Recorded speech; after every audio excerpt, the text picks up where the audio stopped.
Talent test నిర్వహించడం అభినందనీయమని మాజీ ఎమ్మెల్యే జోగురామన్న అన్నారు. తెలంగాణ ఆదివాసీ విద్యార్థి సంఘం ఆధ్వర్యంలో ఆదివారం జిల్లా కేంద్రంలోని నలంద జూనియర్ కళాశాలలో నిర్వహించిన 10వ తరగతి టాలెంట్ టెస్ట్కు విశేష స్పందన వచ్చింది. సుమారు 1500 మంది విద్యార్థులు పరీక్షకు హాజరయ్యారు.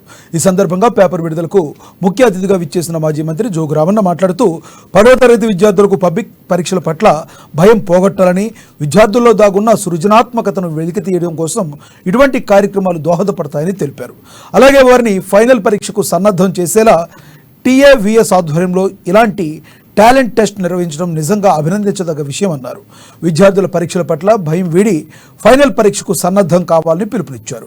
ఈ కార్యక్రమంలో సంఘం రాష్ట్ర అధ్యక్షులు పూసం సచిన్, కళాశాల ఉపాధ్యక్షులు విజయబాబు, జేవీవి జిల్లా అధ్యక్షులు కార్యదర్శులు సంతోష్ బెదుడ్కర్, నూతుల రవీందర్ రెడ్డి, విద్యార్థి జేఏసీ నాయకులు రాహుల్, వ్యవసాయ కార్మిక సంఘం నేత లంక రాఘవులు, టీఏవిఎస్ నాయకులు తదితరులు పాల్గొన్నారు.